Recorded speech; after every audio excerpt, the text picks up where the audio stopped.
It's another backyard chat with DW and the pretty purple flowers in the strawberry patch. Strawberry patch, not doing so great, but I digress. Um, People keep asking me questions, and I guess I put myself in a position where, um, you know, people ask me YouTube questions because I keep talking about YouTube stuff, and that's fine. Everybody's got their thing, so I'm going to try to answer some questions. I wrote down some answers, but I didn't write down who asked them, because that would have made entirely too much sense, and that's not how my tiny little pea brain works. But I digress again. Okay. Yes, YouTube in fact does do experiments on people. YouTube may experiment on your channel. They may do an experiment on a group of channels, a group of playlists, a group of videos, and no, you will not be aware that they're doing this. It might suddenly drop off the face of the planet and get no views. It might get absolute crap load of views for absolutely no reason, and that's just because they're doing an experiment, put you on a list, and they're trying to figure some demographics out, something like that.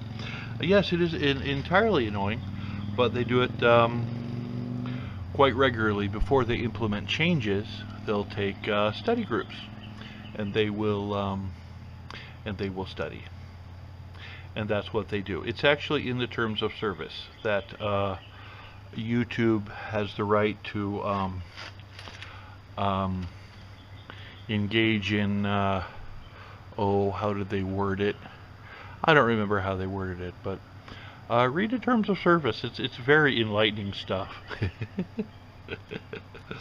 So yeah, they will experiment with videos and channels and playlists to gather data, because that is what they do. It's all about gathering data so they can figure out what the optimum video is to send to the optimum person. Next question was relating to the metrics that YouTube cares about, which is very important. Of course, minutes watched per video and minutes watched per channel, minutes watched per playlist. You actually have several products. You may not realize this, but you do. You are a product to YouTube. And what your products are is their playlists. There are individual videos, and the channel itself is a product that YouTube will promote if they think they will make money. Okay? Minutes watched is a huge portion. There are the thousands of metrics, that determine certain things, but minutes watched is a big one. A session duration, and what session duration is how long somebody stays basically on YouTube that you've brought to YouTube from another site. Incidentally, along those lines, if you end a session duration, like if somebody watches your video and then they leave YouTube to go to your Patreon page, or they leave YouTube because you have a link to your Facebook page, or they leave YouTube because of a link in your video, that could hurt your rankings. Okay, because you're ending a session by telling somebody to go somewhere else, which is a serious knowledge bomb that you guys need to be aware of. It doesn't hurt it a lot, don't get me wrong, but it's just kind of like one of those things where the algorithm's like, no, why are you telling them to leave? They need to stay here on YouTube forever. Because that's the kind of guy that algorithm is. Upload frequency is also a metric that they care about. It's good to upload once a day.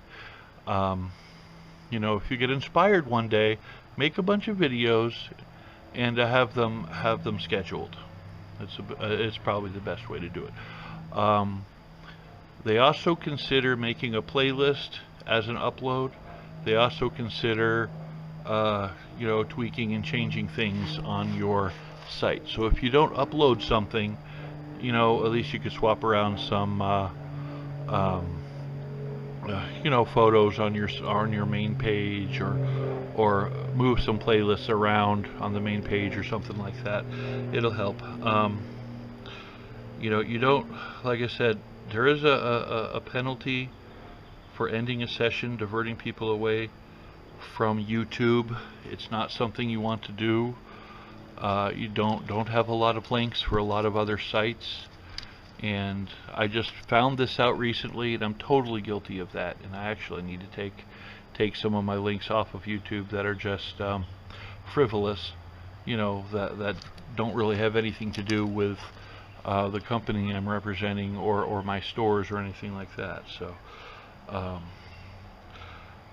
This is gonna probably smack somebody in the face, but you really got to stop worrying about subs.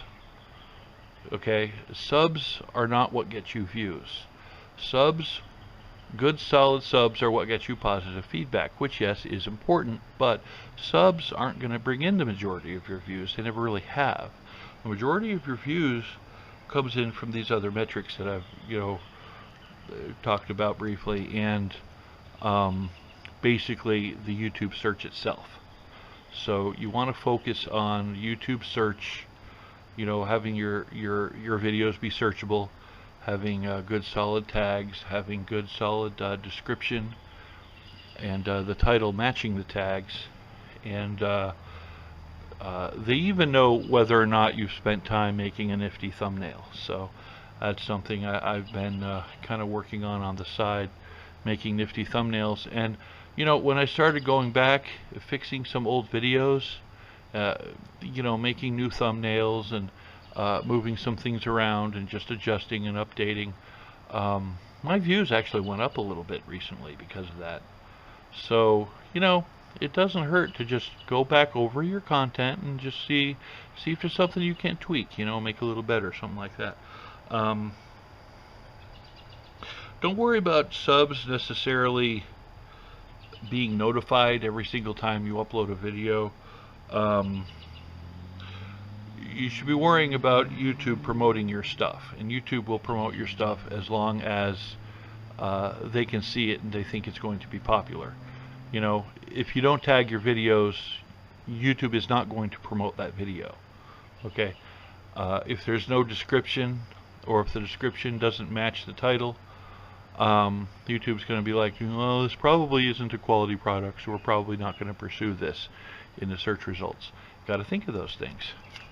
Gosh, I actually took notes. Order of importance. Okay, as far as the YouTube algorithm goes, thumbnail and title are extremely important.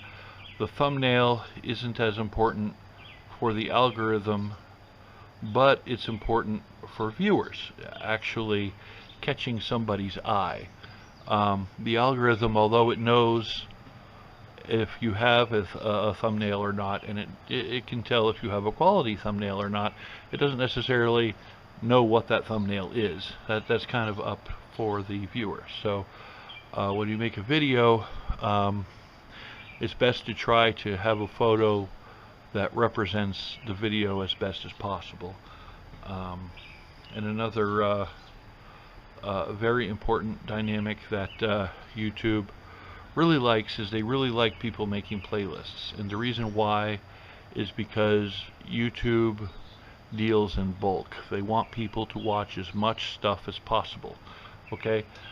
And YouTube would rather a viewer hang out in a playlist for 4 hours than watch one video for, 20 minutes. You know what I'm saying?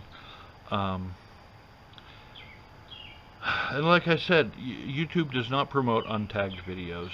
So if you don't tag your videos, you just go back and tag them.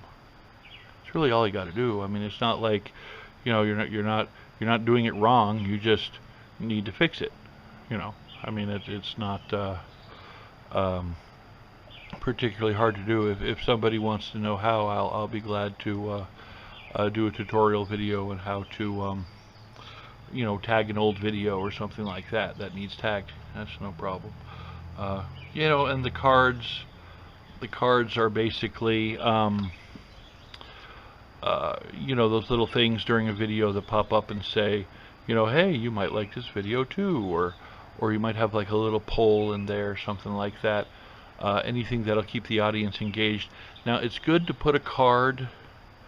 If you look in your metrics and you know that your in your analytics that your people generally watch your video for 1 minute and 32 seconds, well, 5 or 6 seconds before that, maybe 1 minute and 28 seconds, you put a card, just something to catch their attention and to keep them watching.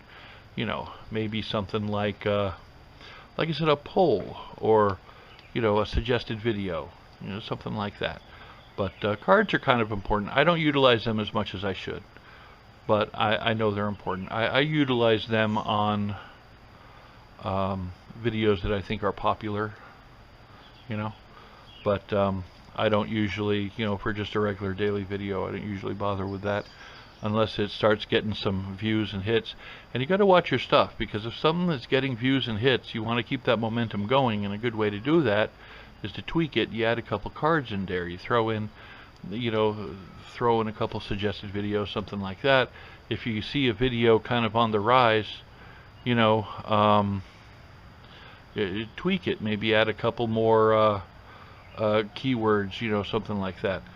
Just try to keep the momentum going. And end screen elements is also important to YouTube. I don't do that at all. That's just not something I've ever done, but they are kind of important. If you can figure out how to do the end screen elements, which basically gives your whoever's watching you links to either different videos or the like, share, and subscribe tabs. But anyway, I hope that answers everybody's questions. Oh, there was a couple more questions too. No, I'm not going to do sub for sub. Subs aren't as important as views. I don't mind advertising somebody's channel if they advertise mine, but sub for sub isn't particularly an effective way to get anywhere on YouTube. Neither is view for view, incidentally. But anyway, I hope that helps somebody. And if I'm wrong, totally debunk me. It's all good. I don't mind. Thanks for watching. Have a wonderful day. Leave a like or a dislike. Subscribe, share, or don't. It's fine. And yeah, that's it. I'm out. Hello. Thanks for watching. If you don't mind, if you could like and subscribe, that would be lovely. Thank you, and have a nice day.